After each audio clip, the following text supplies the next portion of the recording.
Alright, welcome back to the basement garden. It's been quite a while since I've posted anything. Got a couple of improvements and updates. This is kind of just a quick view of the expanded aquaponics system. I took out the Pepsi can cooler that held about 20 gallons of water and replaced it with this 90-gallon pond liner. Gave the fish a little bit more roaming space, which they are very happy about, and allowed me to add a few more fish. In addition, it also allowed me to add an ebb and flow bell siphon system, which I've been wanting to do for a while. This is the original setup. It's just a basic drip system on a timer. So water pump out for about 30 seconds every 5 minutes through these PVC tubings and kind of spray everything. Then it drains back in to the pond here. See it kind of trickling in right now. And then here is the auto siphon exit. This is where the water drains for that. This is the intake tube, which leads up to this nutrient film system that I set up. I know they say that aquaponics is not exactly the best outlet for a nutrient film system, but I left the tubing rather large and the centerpieces disconnect. Everything else is glued together, so it should be easy enough to clean out. It gives me 16 slots of some vertical usable space, and I've just got this old T8 fixture. So I'll probably just do lettuce and herbs, low light requirement, small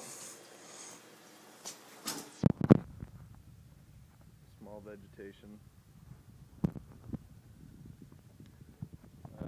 Right now in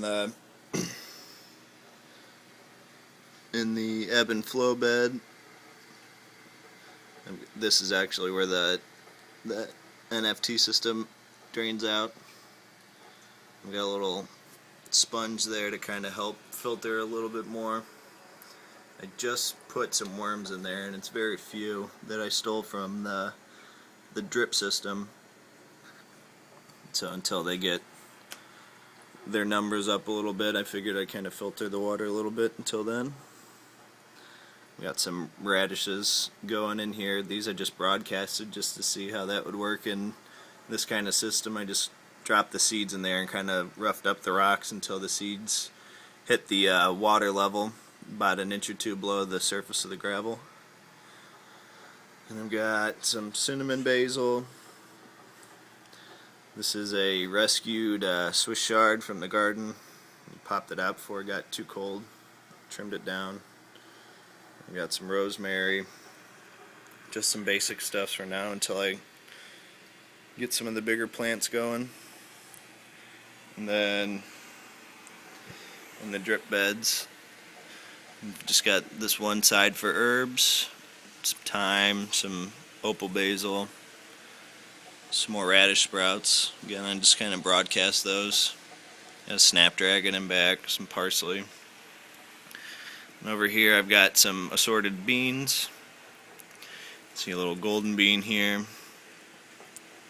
These things are all ready to come out.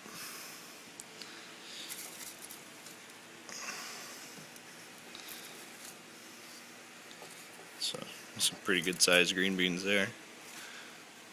Off a kind of a puny little bush bean plant, but they do well enough in here.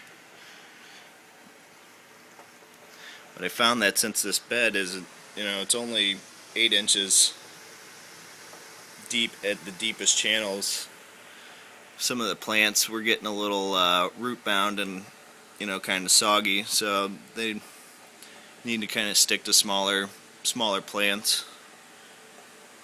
It's kind of half the reason why I made the ebb and flow system.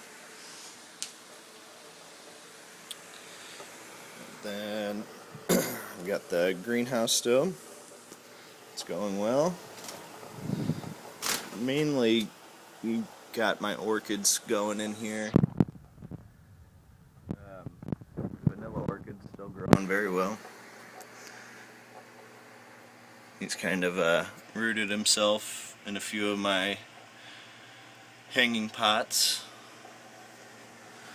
as well as his terrestrial pot. And then I've got my seedless lime, which I've had for 2 years now, and it's finally fruited. This here is what they call a limequat, which is a cross between a kaffir lime and a kumquat. And I've got some snapdragons growing out of that. Got a little orchid back there. This is a Meyer lemon. Looks like it has some iron deficiencies. I'll have to give it some more nutrients. And then here I've just got some assorted orchids. This one here is actually starting to flower, which is pretty cool. Sending out a few new shoots. Rosemary and the aloe. Added a couple little computer fans in there, and this one's under the 100-watt metal halide light, which seems to be about perfect for the orchids, and even made all the citrus trees fruit. So, and then this I added this year. I got a 400-watt metal halide fixture for all of my tropical plants, which, if you remember last year, I had them inside the greenhouse, and of course I keep expanding, so not everything would fit in there. Plus I also got 2 banana trees that I wanted to keep alive instead of letting them go dormant over the winter to possibly produce fruit. This is the avocado that I had in the aquaponics system last year. I'm actually espalier training it, but this thing grows like crazy. So I've got to cut it down and tie it up a little bit more, but you can see the basic frame of it. I've got a couple little rosemary plants in there. Yeah. This orange tree back here, actually this is the Meyer lemon. It flowered on every branch and then dropped every one of its leaves. And it's just now starting to relieve. So I'm not exactly sure what happened there, but seems alright. Maybe it was just shock from bringing it in. I don't know.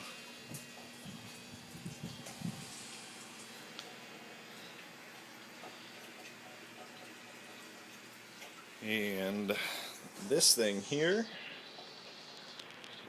is my new mushroom fruiting chamber. If you remember last year, I had my mushroom set up over here under a light in just a plastic tub that I've expanded.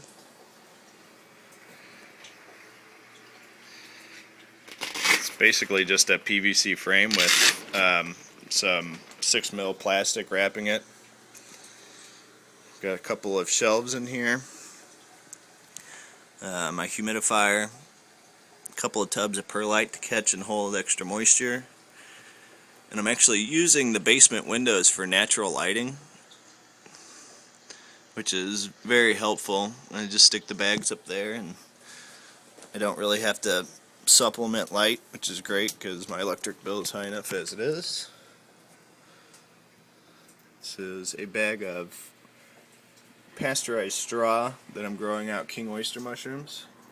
Let's see if you can see these little guys here.